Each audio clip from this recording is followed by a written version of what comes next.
But a lot of people probably see pictures of me and think I'm like, you know, the Sugar Plum Fairy or something. Yeah, yeah. And I'm really not. So the Boy George is Butch George. Well, I've always been Butch, you know, it's makeup. I have a confession to make. I have a book coming out. Wow. My book of stories about my life and my career. Chapter 1 is called Boy George Was My Bieber. And that was me being your groupie and stalking you in Toronto. Wow. I'm just telling you, I was like a crazy fan back then. Waiting in line overnight to buy tickets to your concert in Toronto and then going to the Four Seasons Hotel and stalking you. There'd be these kids outside the hotel and I'd come and try and talk to them. Because I'd think, well, they're outside the hotel for like hours. They'd scream at you. You know, I'd never got that whole thing. I was like, well, you want to meet me, right? And they'd just scream and pull your hair and it was just like, okay, I never understood it. You are now embarking on a huge US, North American tour Yeah. for a Culture Club reunion. Did you keep in touch with everybody over all these years? Yeah, we've had periods where we haven't spoken and then we've kind of kept in contact. In a way, Culture Club only really makes sense on stage. Yeah. Once you're on stage and you're playing and all the kind of ego and the competition and, you know, all that stuff goes away, it's something very magical.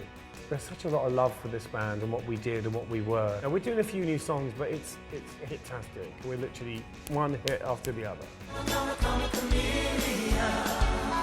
It's relentless. Yeah. Was there a musical idol that you really sort of revered growing up? Well, around about the age of 11, I went to see David Bowie as Ziggy Stardust, and I actually have a tattoo on my arm. So yeah, big Bowie fan. And I was 11 and 11 months when I saw Ziggy Stardust. That's pretty life-changing. I can't even believe my parents let me go. But how did you start singing? How did that part start happening after the Bowie concert and all that? Oh no, I was singing from the age of like 4 or 5. I was always singing. When I was a kid, like the idea that you were going to grow up and become famous was the most ridiculous, like really? When I left school, we had like careers opportunity and they were like, what do you want to do? And I was like, oh, I'd like to work in the theatre, you know, I'd like to be a makeup artist. And they were like, get real, you know, you're going to work in a factory. And I did very briefly work in a factory. But I knew quite quickly it wasn't my thing. I knew I was unemployable. Culture Club formed. How old were you when you were I was kind of 21, 22. To be honest with you, we couldn't get a record deal. People just thought I was too freaky, I looked too much like a girl.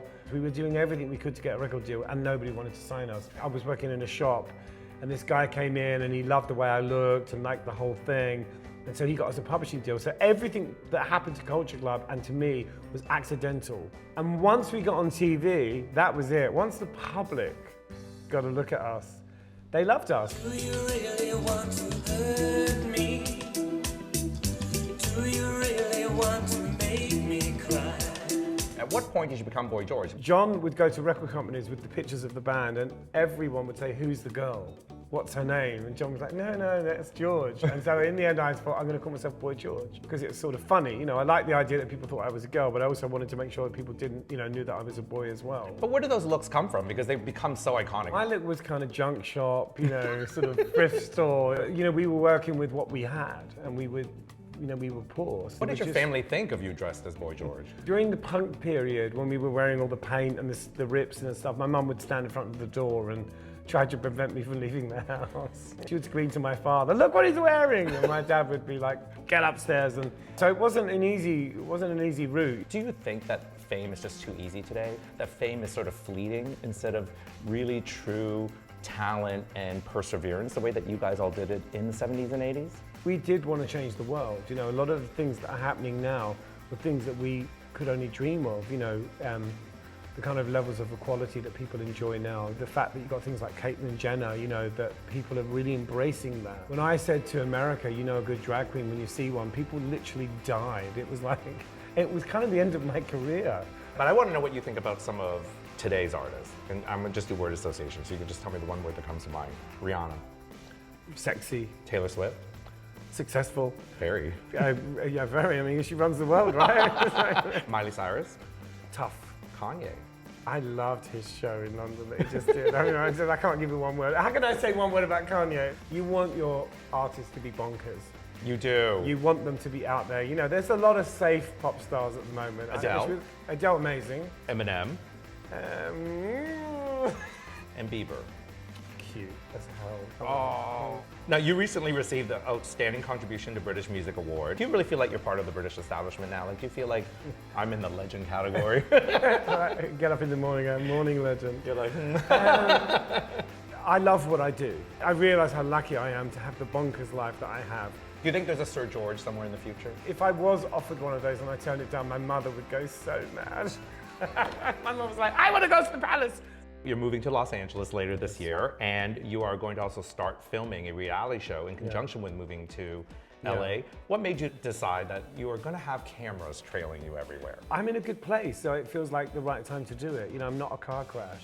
I want it to be positive. Are you worried that there might be some salacious moments within your own life? I don't do salacious.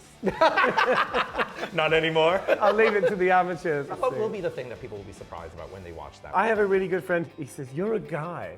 He said, you're like a real guy, and people don't know that. They think you're like a big screaming queen. He said, that's the thing that's really weird. He said, because like middle America is going to be really surprised. You can't put me in a fluffy pink box. Do you wear makeup every single day? No. You don't? No, I only wear it for Sunday best.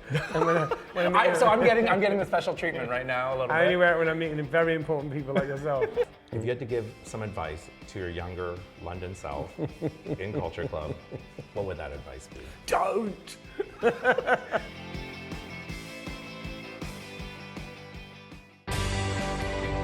If it's style, it's on the Yahoo app. Yahoo!